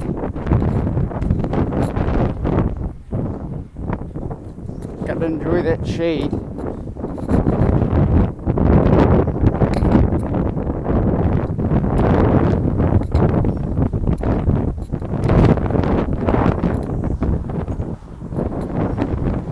Is at 13%.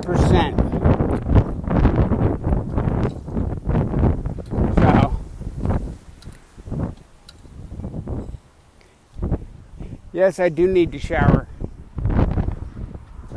But I got no one to wash my back.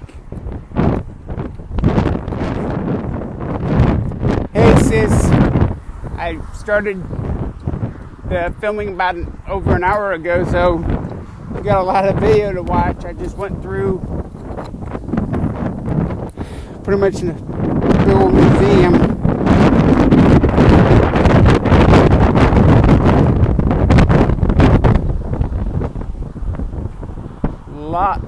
Lot to do.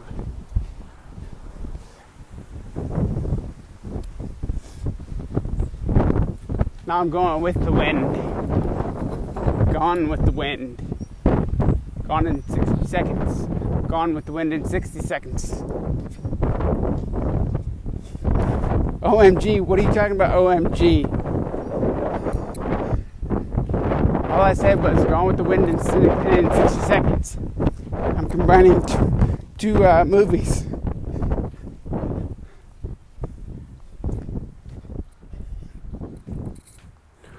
Or are you talking about the whole I got no one to wash my back thing? Because that's true.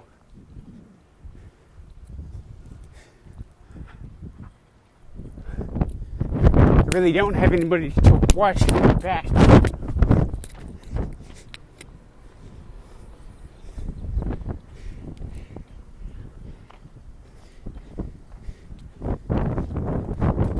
We just get they haven't come out with like robot helpers.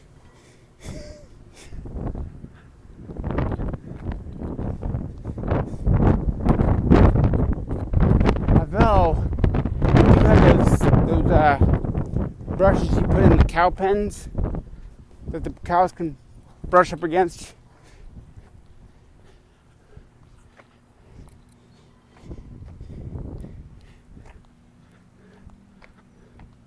Maybe I should get one of those for my shower. Sergeant walks in. Oh, like, what the fuck is that on your shower? Oh, that's just something so I can scrub my back.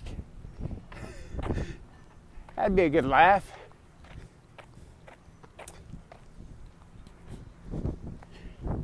Real good laugh.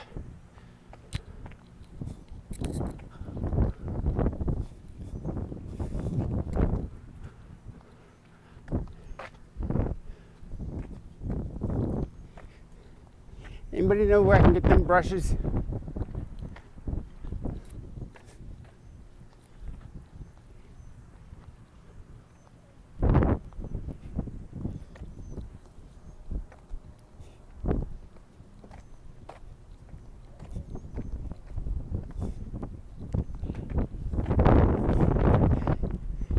Yeah, but that takes all the fun out of the shower part.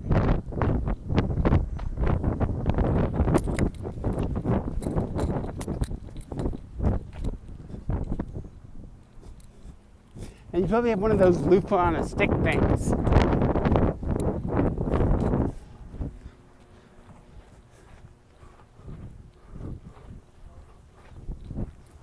Although I could use something like a hand towel and just scrub.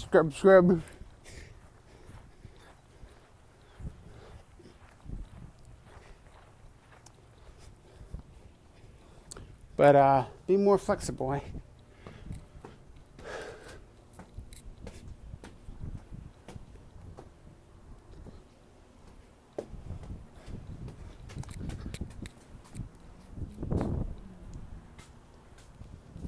Ridiculous. Are you trying to get rid of a boggart?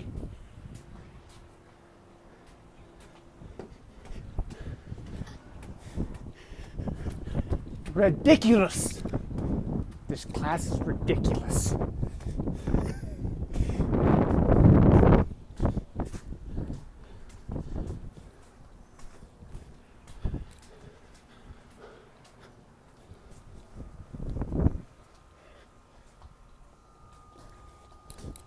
My friend over here trying to get rid of a boggart.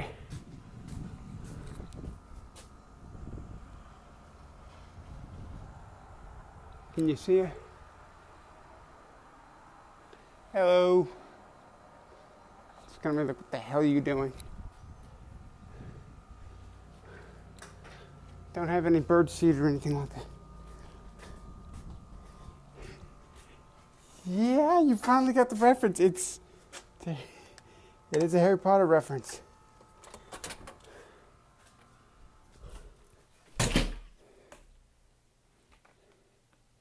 And then he came out with a claw hand. Ah!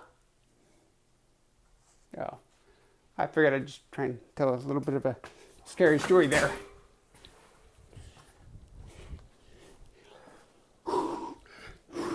I'm back in my room. Okay, I've sat for a while. Now it's time to get something to drink.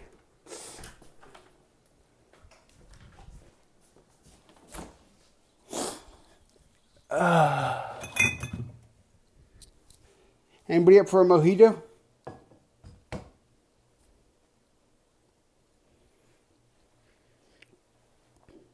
Want a mojito, Amber?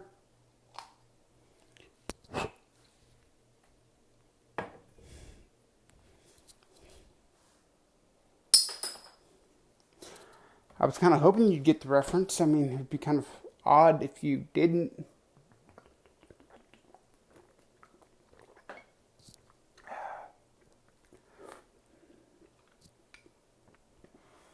Whew.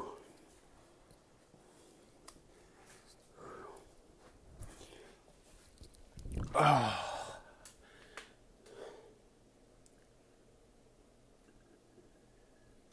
Yeah, what?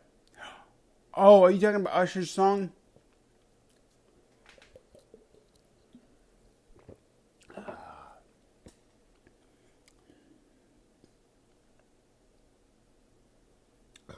Well, there goes the 10% battery alert. I'm gonna finish up this and take a bit of a shower and charge up my phone a little bit, and then I'll call you. Alright, bye.